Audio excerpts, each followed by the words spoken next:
Thank you, Freak. Yeah, bringing one game back again, showing that they're not just going to roll over and die there. So good on Fusion for that. But as they said, Dignitas was in control of that game. Gamsu was insanely fed on Hecarim, hit that 6-item threshold so early, but they did not capitalize on the fact that he hit that 6 items so quickly, and everyone started to catch up. Yeah, there was a lot of things about this game that stuck out to me. The fact that Chunky Fresh is like 3 items, 40 minutes in the game, still doing a ton of damage on that Rumble, even though they had banned the Rumble previously. So just get him on that champion, he's still relevant. And the thing that really stuck out to me was the team fights from Fusion, because they actually could have won a lot of earlier team fights if Nintendo had landed his ultimate on multiple people. He kind of whiffed a whole bunch. There's one in the Baron pit, one in the mid lane, and one around those fights in the mid lane again. So the fact that they take the fights where he does actually land an ultimate on multiple people, that's the turning point there. So the fact that Dignitas got that huge lead was off of a lot of Fusion misplays, in my opinion. That's actually a very good point. Fusion was in the lead in the early stages of the game. Through the mid game, they had some misplays and fights, a fair number of missed Sejuani ults.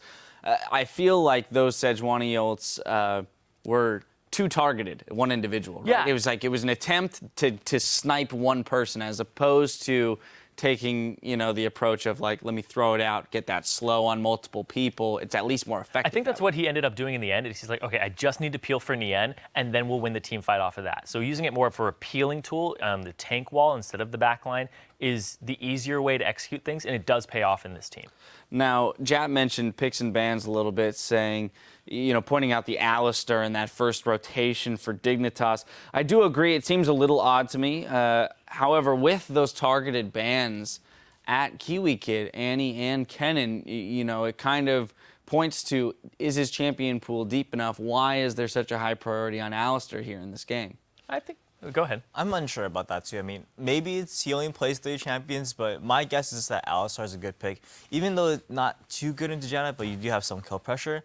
And the biggest thing this game for their bot lane was that they actually were losing 2v2. Dignitas was behind early on. They had the choice of AD, but they picked one that wasn't the greatest into the Sivir. And we saw this game compared to the 2 previous games where Core JJ didn't have much pressure. He wasn't winning the lane, which he was winning on Kalista, he was winning on the Sivir matchup, and this time he's losing. So that's something that Dignitas needs to keep in mind, because if Core JJ and Kiwi Kid are winning the bot lane, the game is a lot easier for them. Yeah, it's a weird pivot that I'm not 100% sure about, but Fusion taking the Sejuani first, I think was the right move, because they took Sivir first, which allows Kalista counterpick. If you take Sejuani first, if they take Sivir in response, you take Kalista. So then you have a good lane matchup, and then you have Sejuani on your team as well. So they actually got both things because they picked the right one first, whereas last game they picked Sivir. What's odd, though, is that they still chose the Sivir before the AD carry was picked up on Dignitas' side. So there was the opportunity to have the exact same 2v2 matchup as the previous game, and Dignitas opted out of that. So, again, all of this is to say that Jat's point of picks and bans, probably looking for some things to switch up here for Dignitas, as they're going to be yet again on the red side, and with the importance of that 2v2 in the bot lane, might put some priority on making sure they get the counter pick there and move away from counter picks in the mid lane. But I do have to say, now moving on to the mid lane, we had Zed versus Ahri, so we kind of moved away from that Ziggs, Lulu, the farm, supporty, AoE type champions onto the assassin champions. And we saw plays out of both of them, but I wasn't overwhelmed by the play on either side. Huhi a couple times overextending, a little bit too confident in his Zed split push play, kind of bit him, a few times. It's a habit and a tendency that he's had ever since expansion. I first saw him, where he's trying to split push. Sometimes they 1-3-1, and it's like, whoa, the team fight's starting. We don't have our main assassin to take care of their AD carry. So I think it's a big problem, and he doesn't like to group up for the team fights near the mid game. And when he's playing LeBlanc and Ahri, he can kind of get away with it because he has so many escapes. On Zed, he doesn't have as much of a luxury to do that, so that's the more punishable champion for him. But his LeBlanc keeps getting banned for this reason. All right, the next thing I want to talk about is Dignitas and the Baron here, right? Because Dignitas has a long history with the Baron, but this game Xpecial, it did not go well at all. And I feel like this, the way it played out was perfectly avoidable, rather. They were playing the Baron as if they had Kalista. They were thinking, okay, let's start the Baron. We can do it. I mean, but the bigger thing I would say is that they aren't even clearing the wards on the Baron. That's such a big deal. They had one pink ward on a team of 5 people. Come on, like, you can each get a pink ward. That's 5 pink wards, guys. So if you guys each have a pink ward, you can pink ward everything, and you can't just walk in the Baron for free.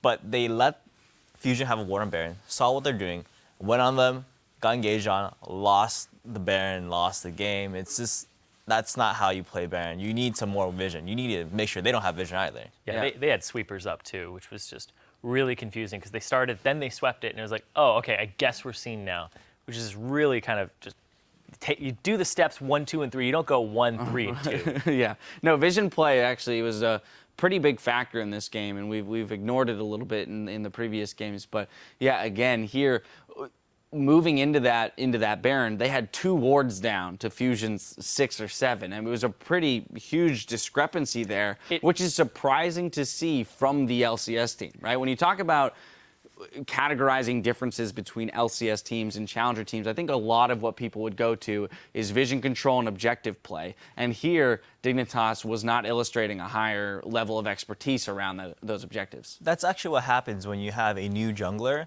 and a relatively new support, is because both don't prioritize vision as highly as they're supposed to, and they're not good enough working together to build up that synergy. And that's something that is an issue, and you see both these teams are kind of playing like a challenger team in terms of vision. Both are lacking a lot of vision, both are kind of going for riskier plays, and that's the big glaring error that Dignitas has been making throughout this whole season. And Fusion, I mean, they're a challenger team, so it's kind of expected. Right. Yeah. In their defense, though, when you're 6-item Hecarim, you don't have room for wards, so you can't even get a pink ward. You could get the upgraded green trinket. You have 2.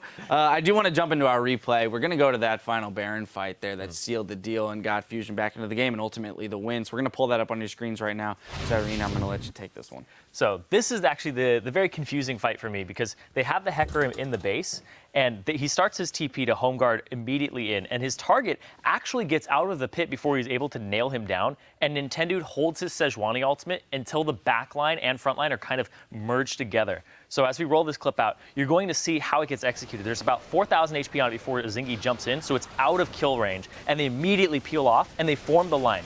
Gamsu goes in, he's like, oh, that's a juicy hoo-hee, immediately out, and then the Rumble ulti across, they get knocked up, but Core JJ and Shifter aren't there yet, and Nintendo stuns both of them, so the follow-up damage is not there to continue. And it's all about peeling for Nien. He gets exhausted, but then the damage dealers have to escape, and Core JJ takes that crit right as the exhaust wears off. So Nien is able to have great positioning during this fight due to the frontline tankiness of Nintendo and the fact that he held his ultimate for the backline. Yeah, I mean, it was a pretty, that shows this how a Sejuani ult can turn a fight, and if that had happened earlier in the game, perhaps Fusion would have kind of rolled through that game a lot quicker. And it's funny too because he was using it as a counter-engage tool, which you should use against this type of team because they're going to come into you with the Hecarim, right? He's going to run into your face. The R is going to try to run into you. He was overextending for too early in the game. Yeah, even Lucian too wants to kind of get in for those double taps and some burst damage. Well, Team Fusion have kept the series alive with that win and will try to keep the momentum on their side in Game 4 versus Team Dignitas. Stay with us.